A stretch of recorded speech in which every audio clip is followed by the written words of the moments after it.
Welcome to the Evolved Caveman podcast. I am Dr. John, the guide for your heroic journey towards greater health, success, and most importantly, happiness. And now, on with the show. Hi, this is Dr. John, and I am thrilled to announce that Jory and I are opening up our retreat in beautiful Costa Rica from September 28th of 2024 to October 5th. Everyone wants fulfilling relationships. The hard part is love is not enough. So many factors can get in the way, preventing ongoing connection, intimacy, and aligned growth. All healthy relationships start within. But when we have unresolved stuff, it can easily interfere with those we are seeking to be closest with. Whether you're in a long-term committed partnership or are single and are looking for love, this retreat will guide you in the heroic journey of healing yourself so that you can be open and available to cultivate the fulfilling relationships you desire and deserve. To find out more, visit joryrose.com/retreats. That's JOREEROSE.com/retreats. Hey, everybody, this is Dr. John back with another episode of the Evolved Caveman podcast. And today, my esteemed guest is Don St. John. And Don's life has been nothing short of miraculous. He suffered abuse, pretty extreme abuse in childhood, violent beatings, and constant verbal abuse. In his early 20s, he was incapable of feeling human connection, had poor impulse control, drank excessively, and had poor physical health. By age 35, he had gone through 3 marriages and 3 divorces. He had very little, if any, sense of connection to his body or to his own emotions. His life trajectory looked bleak indeed. Today, the author of the award-winning book, Healing the Wounds of Childhood, a psychologist's journey and discoveries from wretched beginnings to a thriving life, shares and teaches about the work he has done and how he transformed his life from the inside out. He offers ways for others to do the same, no matter what the age or what the beginnings. Don, welcome. Thanks for being here.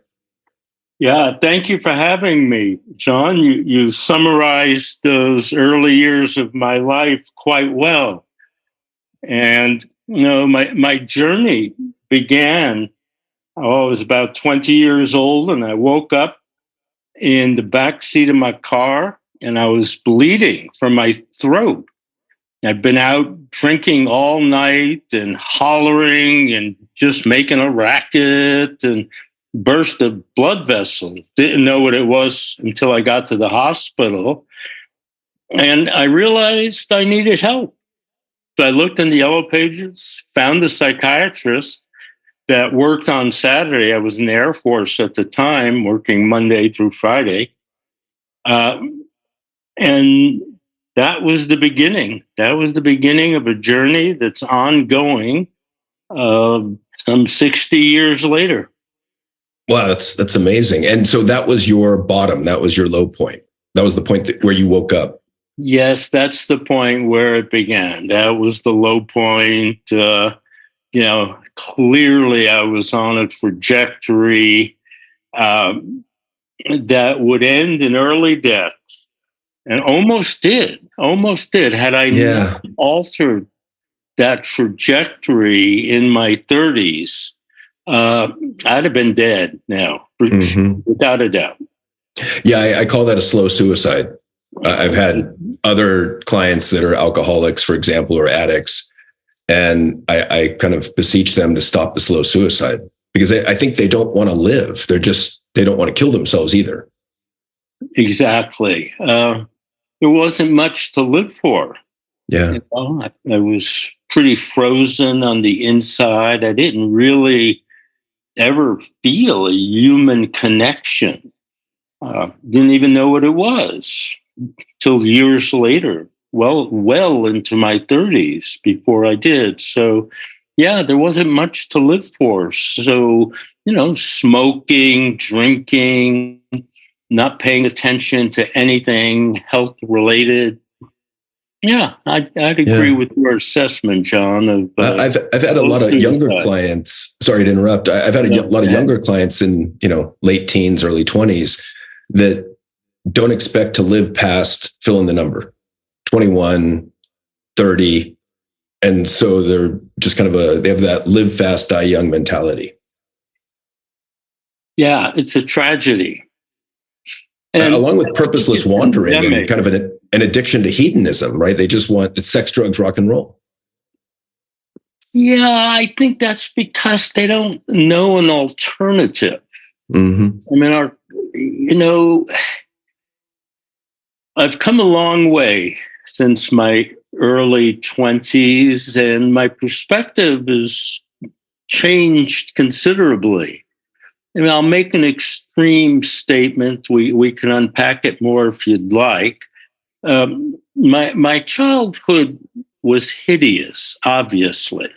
I mean, even things you didn't mention, like a very, very difficult birth, like being unwanted at conception. I mean, all of that. Yeah, right. Yeah, that's rough.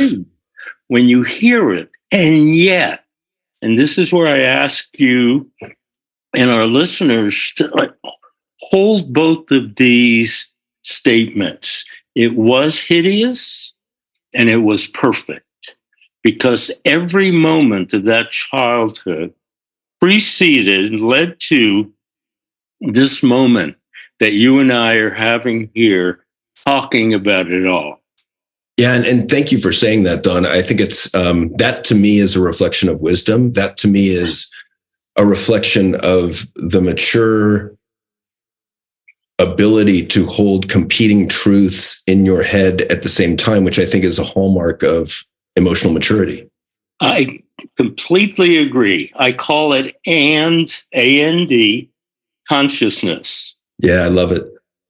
Both. Explain that. Explain that to me. Well, I mean, if you look at my childhood, you could easily conclude that it's hideous. But can you also hold that there was a perfection in it, that it provided me with a path that led to my writing 2 books? You mentioned the first book. The second that just came out a few months ago is Healing the Wounds of Childhood and Culture, an adventure of a lifetime, which is a different perspective here, because let me stay with the and consciousness, because that's the question you asked. When we look at our identity, for example, if we're locked into a specific image of how we're supposed to be, for example, completely monogamous at all times in our thoughts, feelings, and actions, right? Well, then what do we do when we have feelings and thoughts that aren't aligned with that particular image? Okay, what do we do with that? Yeah, suppress it. We feel shame. We feel guilt. Exactly. And we hate ourselves. The stereotype is the preacher who rails against all forms of immorality on Sunday, and then the next Saturday night is caught in a house of ill repute. Mm-hmm. Because, he can't integrate those sides. And that's what I mean by and. I am monogamous. I clearly am. And there's a part of me that doesn't want to be. Mm-hmm. And it's important that I acknowledge that too. And that keeps me out of trouble. Yeah, acknowledge it and accept it. I like to explain that the and philosophy using improv comedy. So I talk about the yes and rather than the yeah but, and explain that the philosophy comes from improv comedy, where if you're doing improv comedy on stage, you take what your fellow actor or comedian has built for you verbally, and you accept it completely and you build upon it. And that's where the humor comes from, is it leads to such absurdities. But the idea is the same in life, that if we can use that to accept life and to build upon what's already present, whether or not, a lot of times we are resisting what is present. We're arguing against it. I didn't hear the last. Was that the dog barking? Sorry, I was muting it because of the dog. Yeah, just the idea that we can, that I think a lot of times we're struggling against what already exists in our present situation. Yeah, we just don't want to accept the present. Yeah. For example, if I have a belief that as a male, I need to be tough all the time, then there's no room to be tender, to be receptive, even to be adaptable. Yeah. Okay? I rigidify around an image. Mm-hmm. Okay? And in that process, negate my authentic experience. Yeah, and negate huge parts of yourself. Exactly. Which leads to illness, whether mental or physical. Exactly. Or acting out behavior. I suppose we can go a lot of ways with that. Yep. All of the above. Right. So let's talk a little bit about trauma, because your journey was traumatic. And trauma is a vague and overused word, and it's used a lot these days. So how do you define trauma? Well, trauma, originally means wound. And so in my book, I use that generic wound because trauma, first of all, it's ambiguous. People use it as, I had a traumatic day at the office because the coffee machine wasn't working. Mm-hmm. Versus I got hit by a bus. And, using the same word to describe those extremely different experiences, it can become confusing. Mm-hmm. And if you go in the literature, you'll come across concepts like shock trauma, big T trauma, little t trauma, developmental trauma, relational trauma, a lot of definitions. And what it basically means is we're wounded. We've been wounded. And the intensity, the magnitude of those wounds differ. Whoops. And Italian I think talks with his hands, and I knocked the mic. And I'm Italian, so I can say that. I can get away with that. Fair enough. So here's one of my contentions, John. It's that we've all been wounded. Mm-hmm. I agree. And rather than use the medical model, do you have trauma or don't you have trauma? Let's look at our wounds.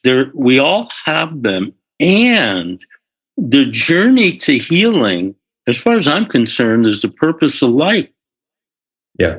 Because I agree. I love that. I love that idea of the purpose of life is growth, evolution, healing. I think that's really true. And in my estimation, I think that just growing up male in this man box culture is traumatic to some degree. Now, I can say the same for females, but I'm more focused on males. So females, forgive me who are listening. But I think just growing up in this culture, we're going to be bullied. We're going to be name called. We're going to be hit. We're going to be put down. We're going to be shamed for feeling human emotions.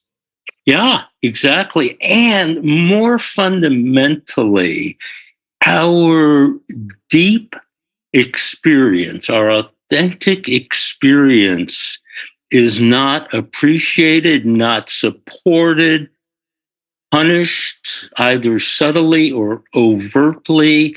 So we learn to cut out parts of ourselves. There's this tension between attachment and expression. Yeah, can I read you a quote real quick from Soren Kierkegaard, one of the great philosophers? He said, the most common form of despair is not being who you are. Speaking to that authenticity, right? Or lack of authenticity. Exactly. So when we get cut off from ourselves, it leads to despair. Which most of us do to, if not all of us, John, if not all of us, it's hard not to. Some extent or other. Right. Yeah. Right. I'm sorry, I interrupted. No, go ahead. Okay, well, so how does trauma affect us? How does it impact us? What are the various systems in the body that it speaks to? Might be easier to answer what doesn't it. But let me talk about the ways that are not yet well understood, because, obviously it affects our emotions. It affects our capacity to be intimate, to be close, to reveal ourselves deeply to one another, to open our hearts and love. And be loved. Love. And be loved, absolutely. And it affects our brain, it affects our nervous system. What's not understood is that it also affects the very tissues of our body. A metaphor that I've used to convey that idea, John, is if you compare a sponge that's wet, moist, versus a sponge that's completely dried out. Okay? That's what trauma does. It kind of dries out. It renders the tissues more dense. And to the degree that it interferes with our connection, our conscious connection to those tissues, it affects our sense of ourselves. Hey, when we take a male body, okay, we were talking about the wounds to maleness. Well, if you're in touch with those back muscles and shoulder muscles and pelvic muscles, they're strong. Even on I'm a kind of thin guy here, but when I'm in touch with those muscles, I feel that. I feel my capacity to fight, for example. Okay? But in front here, in the belly and in the heart, although the heart is protected by a rib basket, but those tissues are tender. They're really soft and tender and receptive.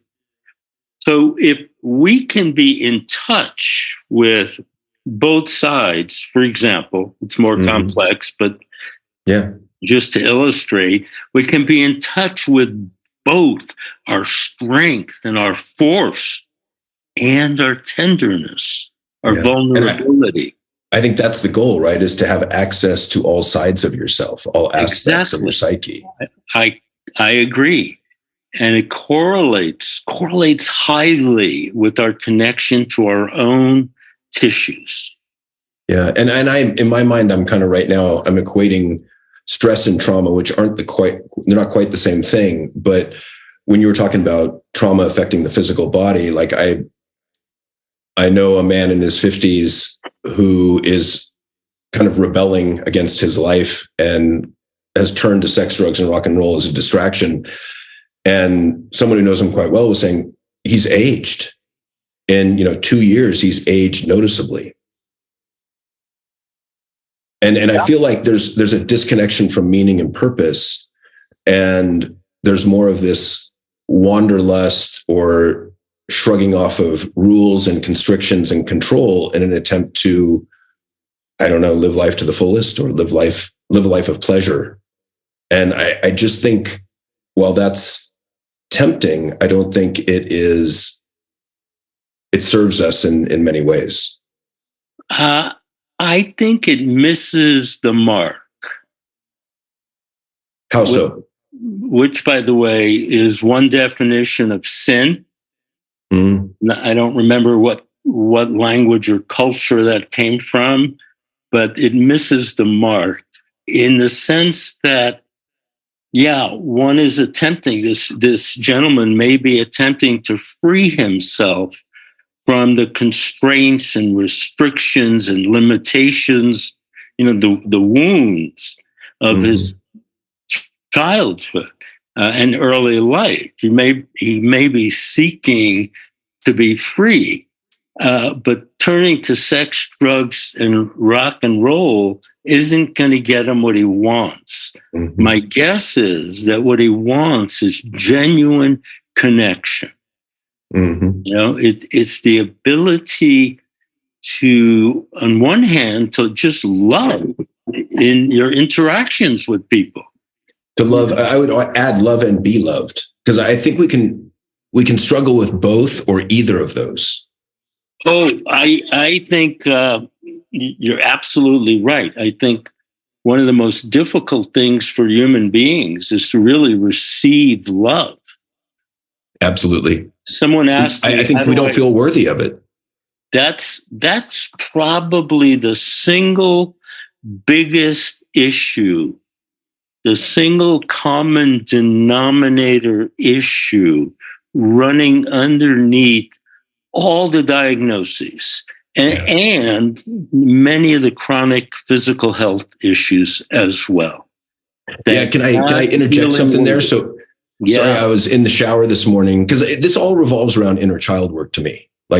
There's so much inner child work here that needs to be done. And so I've been working on it myself and was doing a little IFS work, internal family systems, And so I was meditating in the shower, talking to my 4-year-old who, didn't feel worthy because he got yelled at by mom.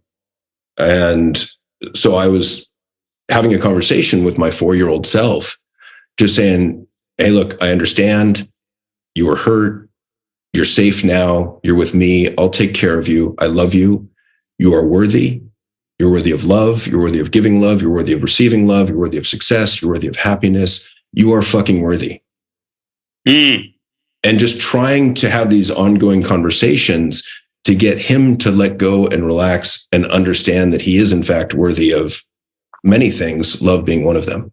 Yeah, that's beautiful. He's a very fortunate 4-year-old, because, as I said, I think every other issue is built on that profound feeling of not being worthy. Yeah. And that comes from parts of self being rejected. Yeah. Or not being met. I think one of the things. Let me pause you there for a second, because one of the things I wanted to get to, because I think obviously this is not an issue with us, but I think it's an issue with 85% of the population at least. So my experience has been that trauma largely operates outside of our conscious awareness. So how do we begin to become aware of the trauma in ourselves? How do we make that conscious? Well, I think the way it usually happens is some suffering, whether it's an illness, a divorce, distress in a relationship. In my case, waking up in the backseat of my car. I was in the back seat because I let somebody else drive one of the few times that I did that. And, that was enough to say, wake up. And let me ask you this. So I agree that I think life does this to us all, cuts us off at the knees and forces us to experience some really tremendous pain and suffering. And I think those are great wake up opportunities, because we get humbled, and because it puts us in a position where we are willing or forced to ask for help and forced to introspect. So how do we begin to heal from these traumas? Let me count the ways. What are some of your favorites? Put it that way, because there are a number of ways. Yeah, there are. Beginning with simple self-reflection and an attempt to understand what the beliefs are that I formulated out of those traumatic experiences. For example, the belief that I really don't deserve to be loved. Yeah. But I think, I boiled it down to 4 areas in my second book.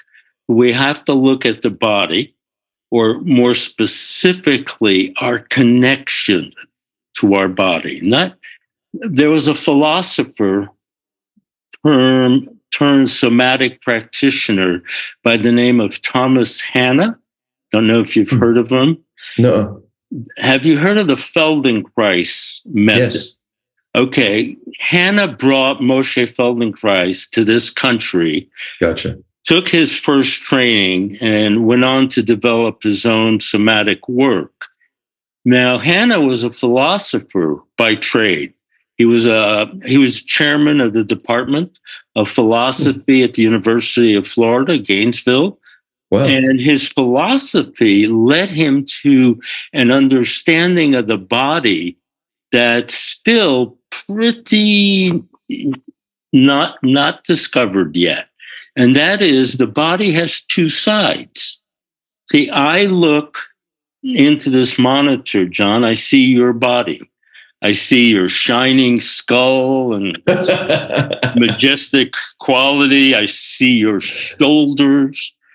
But from the inside, you're not experiencing your shoulder. Okay?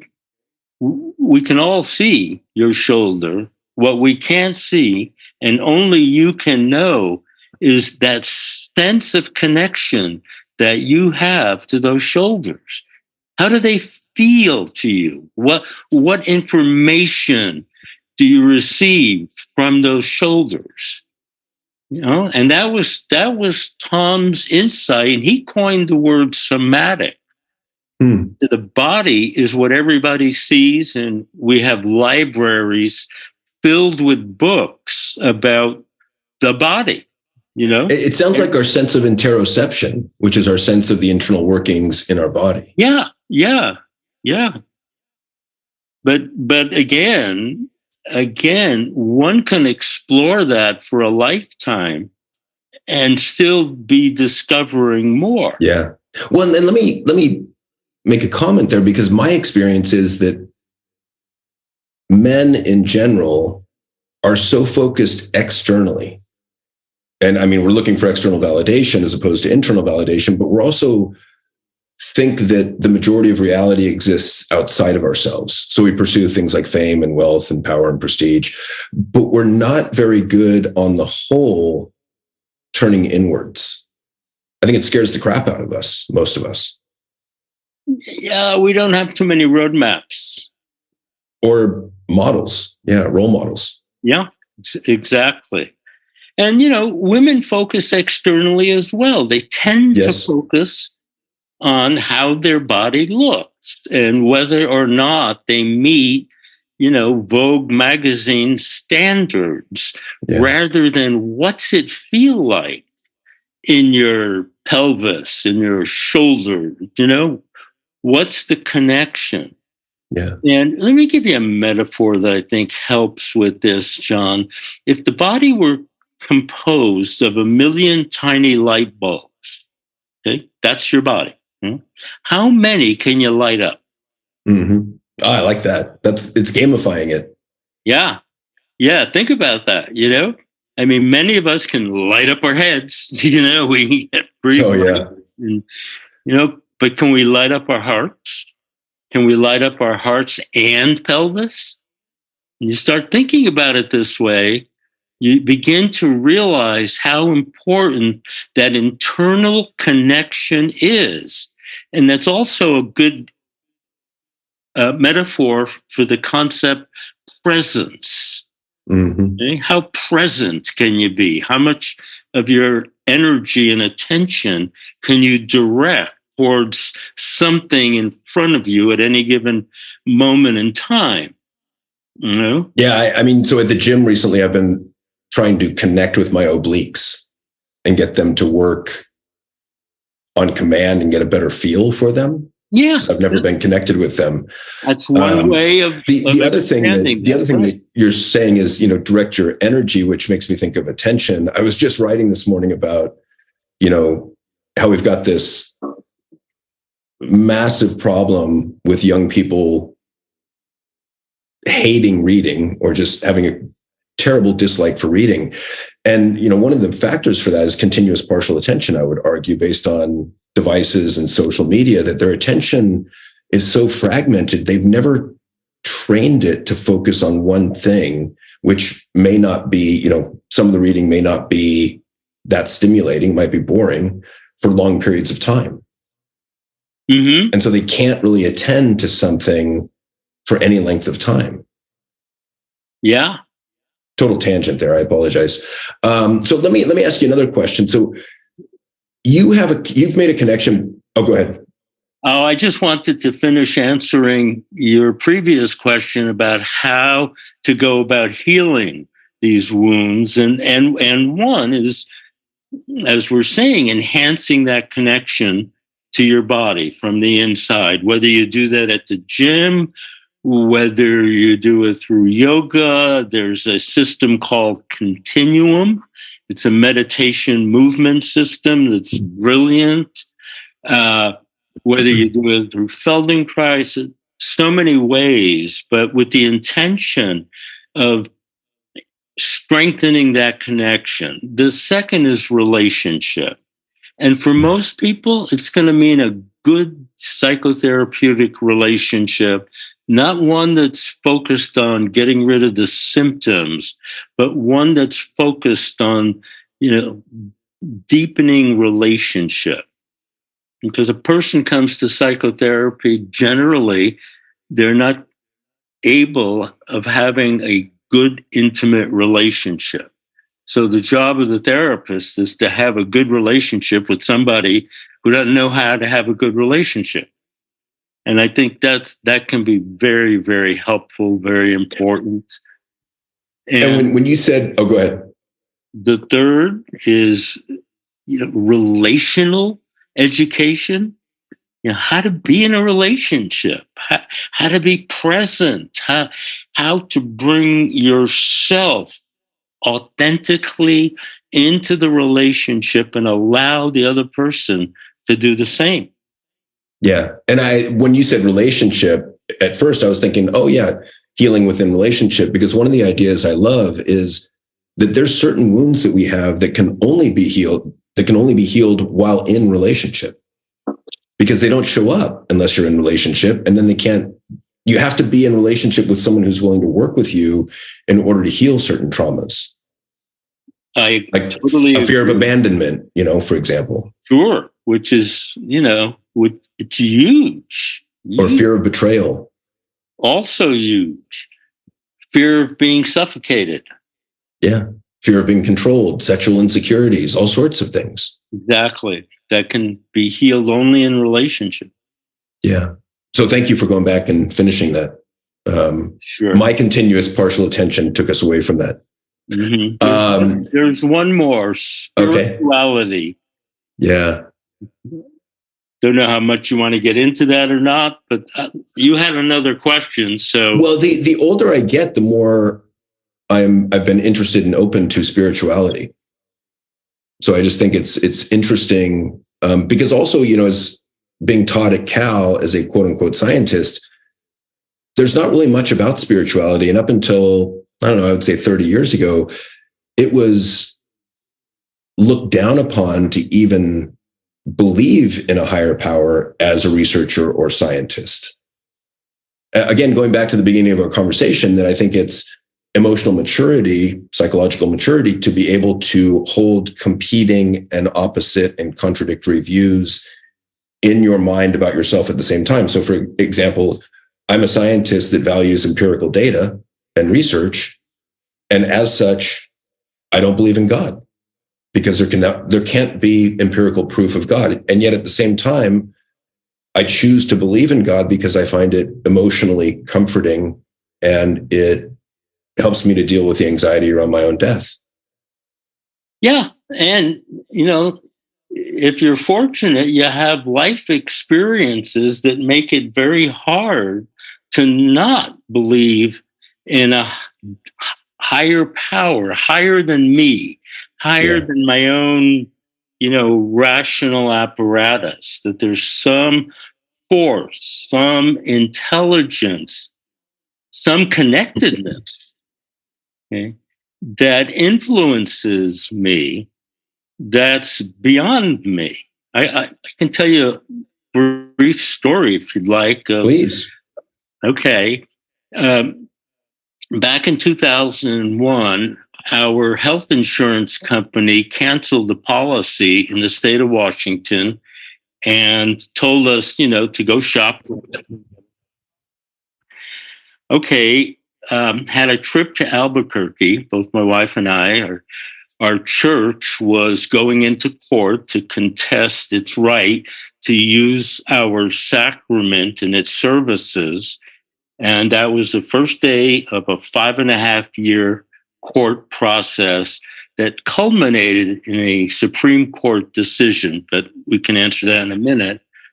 On the way to the airport, we put an application for a new health policy in the mail.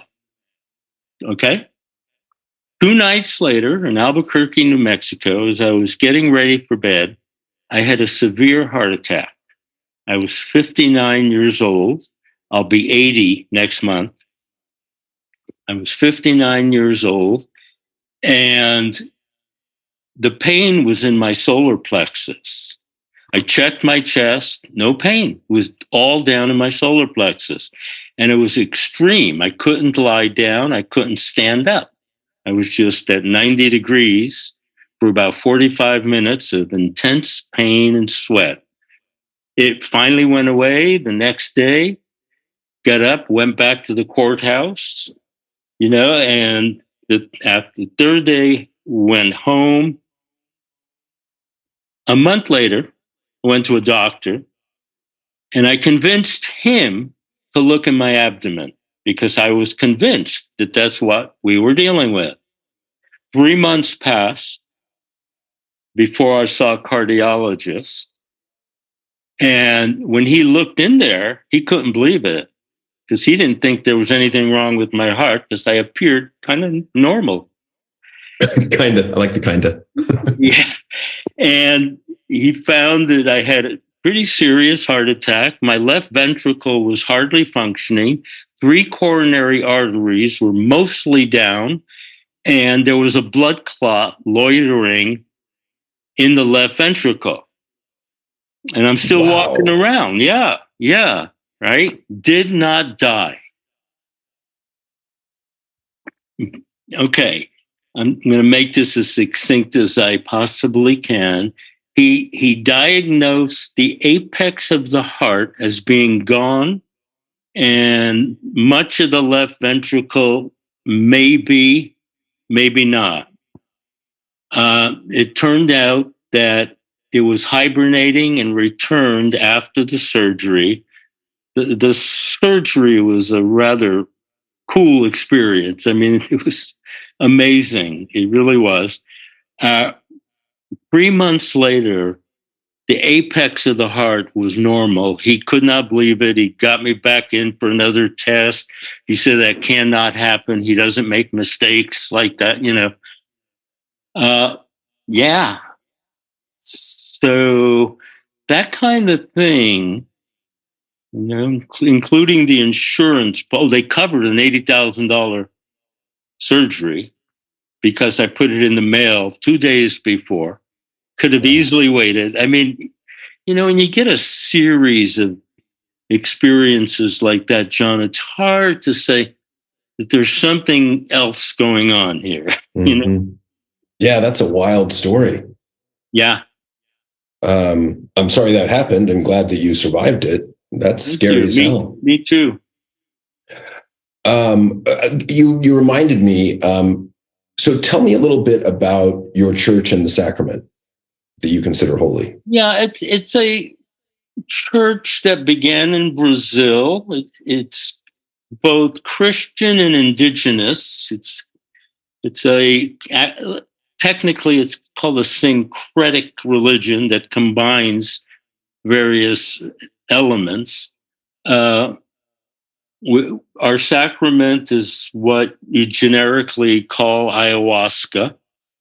And I've been participating now for 28 years. We have a group here where I live in Salt Lake City. We went all the way to the Supreme Court, to 4 different courtrooms. We won in every one. The Supreme Court's decision was unanimous. back in 2006. What else can I tell you about it? Yeah, that's an incredible story too. I think the reason I wanted to bring it up is because I think that's a fifth avenue to healing trauma, psychedelics. Oh, absolutely. And not anyone that's listening, don't just go and like take psilocybin on your own, but there's a process, there's a ritual. I think there's rules that you want to follow. Yeah. What are your thoughts on that, Don?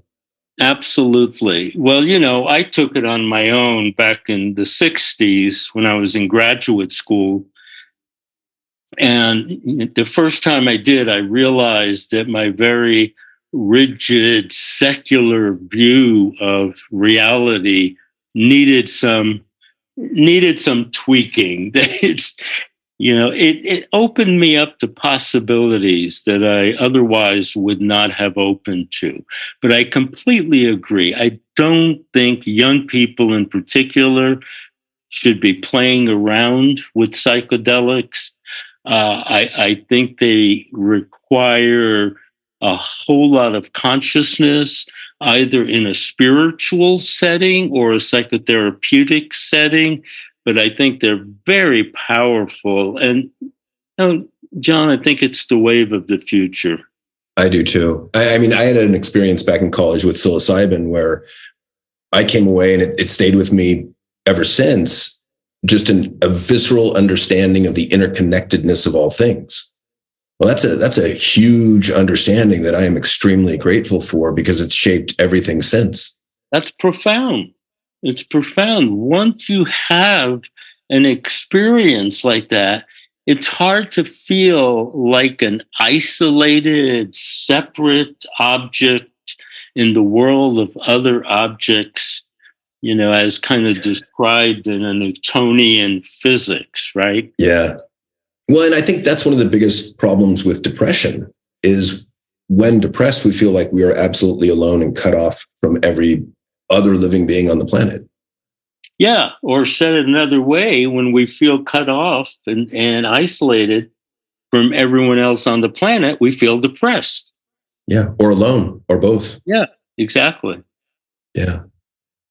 So in a sense, depression is a reflection, a manifestation of a lack of connection.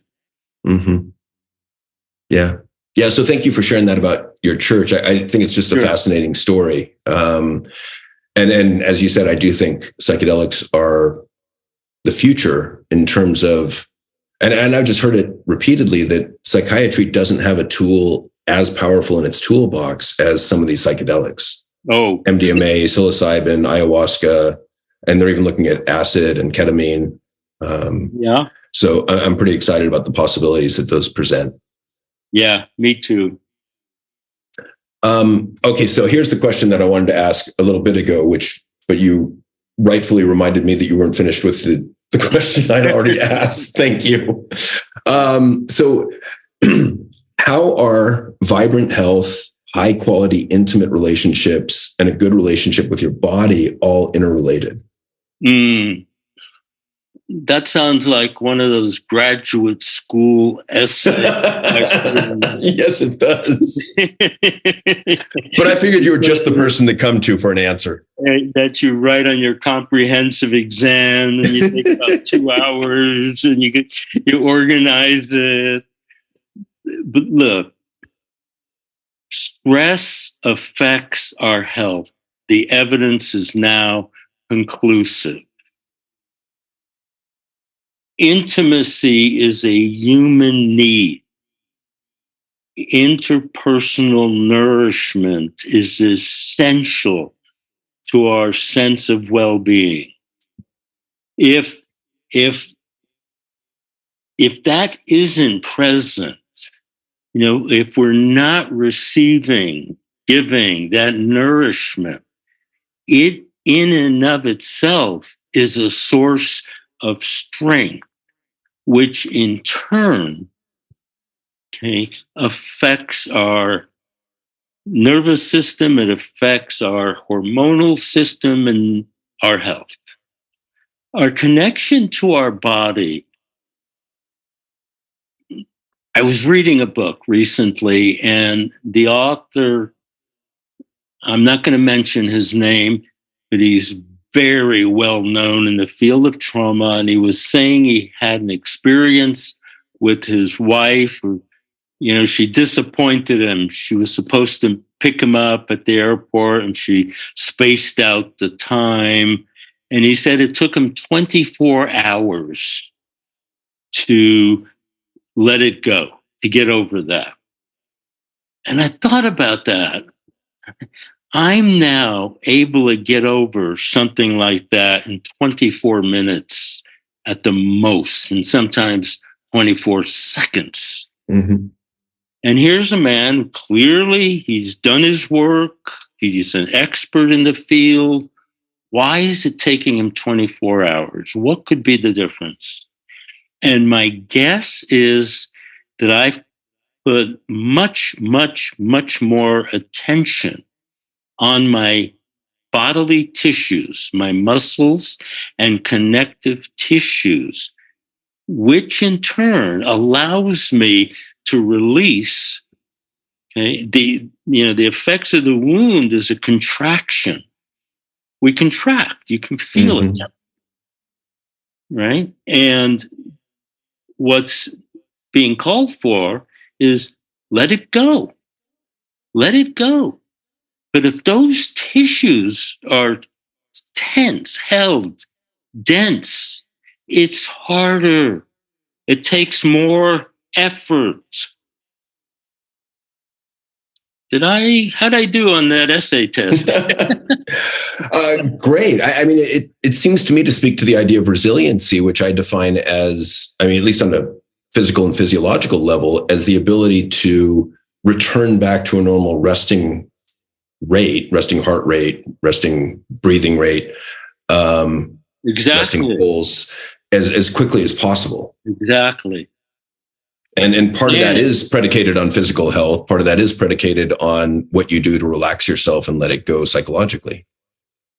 Yeah, both.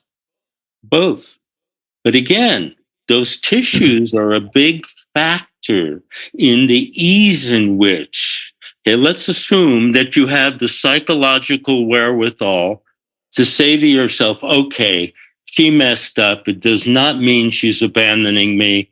She loves me. I know it. Let's let this go. Okay? So, assuming the psychological wherewithal, the tissues have to cooperate. Mm-hmm.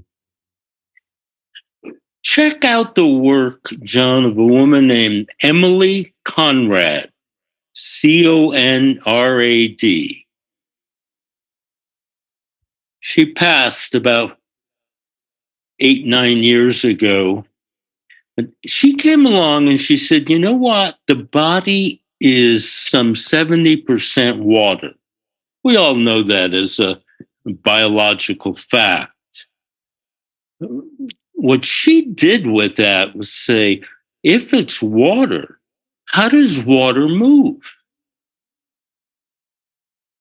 And spent a lifetime developing both within herself and teaching how we could actually link our consciousness to that deep level of our body and become fluid, internally fluid. Huh. Did you ever see the movie What the Bleep Do We Know? No, I don't think it was probably, it's kind of a documentary. It's part fiction, fantastic movie. It's probably 20 or 30 years old.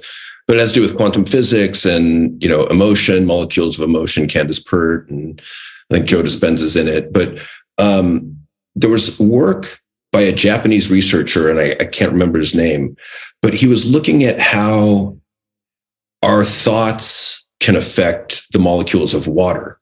Yeah, Emoto, I think his name was. Is that Emoto?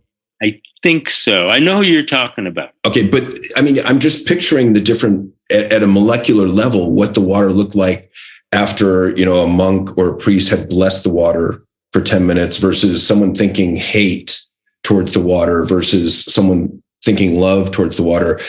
And it makes me wonder, wow, tremendous impact our own thoughts would have on the water molecules in our own body. Yeah, you remember our little exchange on LinkedIn about swearing? And yes. That's what I was thinking about. Yeah. And, I don't believe it's the word itself. I don't believe it's a combination of letters, because Luck, luck, change one letter and all of a sudden it's a word.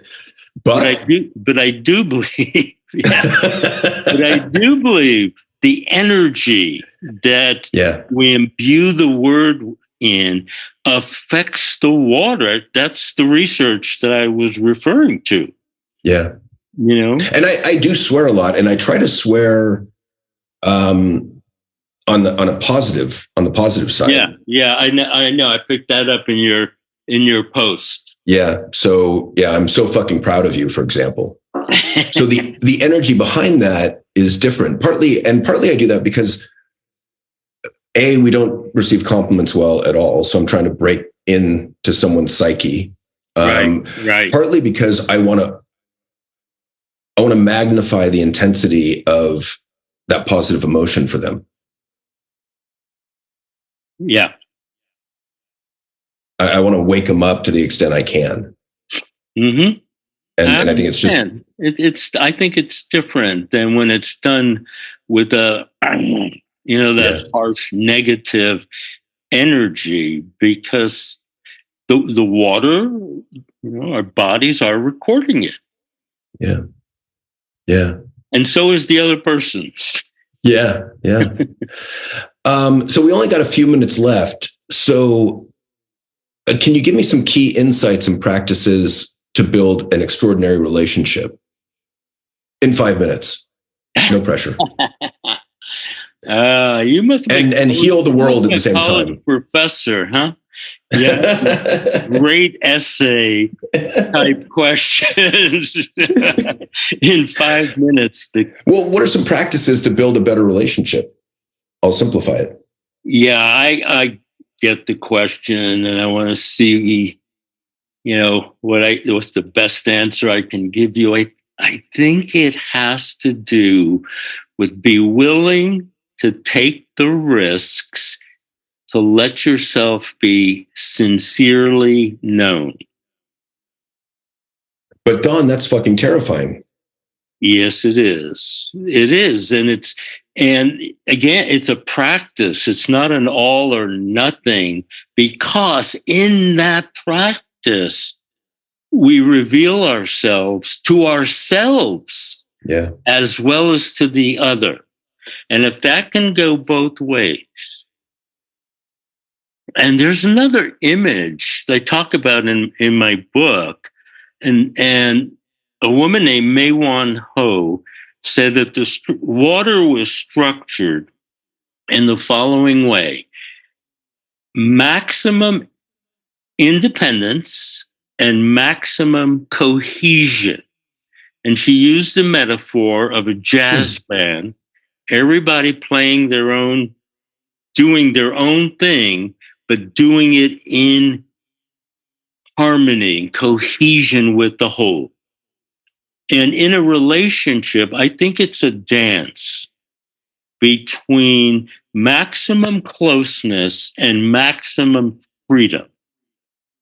Yeah. Right? And it's like it moves, it's dynamic, because if it's always maximum closeness, you've got a codependent relationship that feels a little suffocating and is always fraught with resentments. And if you have just maximum freedom, it's empty in the sense that there's not enough closeness. There's no relationship, potentially. Yeah.